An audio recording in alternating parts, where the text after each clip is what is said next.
আজকে তোমাদের তুলসী গাছ নিয়ে 5টি টিপস বলবো, যেগুলো তোমরা একটু ফলো করলেই অনেক সুন্দর তুলসী গাছ তোমরাও করতে পারবে এবং অনেক ঝোপালো তুলসী গাছ করতে পারবে এবং গাছটি অনেক দিন পর্যন্ত বেঁচে থাকবে। আমাদের পরিচর্যার অভাবে কিন্তু গাছটি মারা যায়।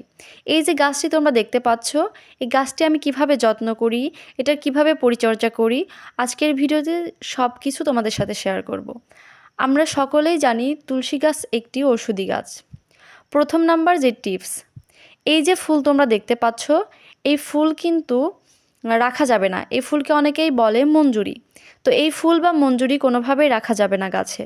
তোমরা যদি গাছটিকে লং টাইম বাঁচিয়ে রাখতে চাও বা ঝোপালো করতে চাও, এই ক্ষেত্রে কিন্তু এই মঞ্জুরিগুলো কেটে দিতে হবে। আর এই ফুল বা মঞ্জুরি থাকলে কিন্তু গাছ মারা যাবে, গাছ অনেকটা দুর্বল হয়ে পড়বে। এই ফুলগুলোর পেছনে কিন্তু অনেক পুষ্টি চলে যায়। এইগুলোকে আমরা কখনোই রাখবো না। তো আমরা কোন জায়গা থেকে এই ফুলগুলো কাটবো, চলো সেটাই জানি। একটি দুইটি পাতা রয়েছে এই ফুলের যে নিচে, এই পাতা সহ এই ফুলটিকে কেটে ফেলতে হবে। এরকম করে কাটলে কিন্তু এর থেকে আরও সুন্দর নতুন পাতা বের হবে, আর এতে কিন্তু গাছটা অনেক ঝোপালো হবে। আমি তোমাদেরকে দেখার জন্য দুই একটি ফুল এখানে রাখছি। 1 নাম্বার টিপস গেল। 2 নাম্বার টিপস হচ্ছে, এই গাছটি সচরাচর আমাদের বাড়িতে থাকে, আমরা কোনো যত্নই নিতে চাই না বা অবহেলায় রেখে দিই।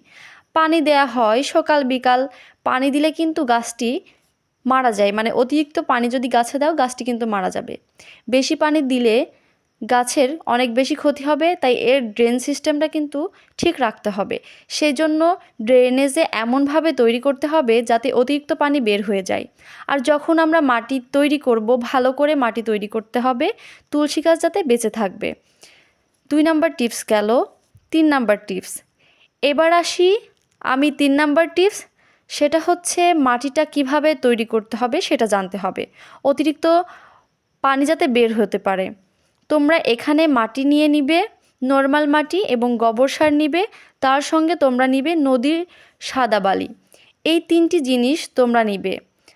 আর কোনো জিনিস ব্যবহার করার দরকার নেই বা ব্যবহার করা যাবে না। আমরা ছাদ বাগানে আরও অনেক জিনিস ব্যবহার করি, কিন্তু তুলসী গাছের ক্ষেত্রে আর ব্যবহার করা যাবে না। 3 নাম্বার টিপস গেল।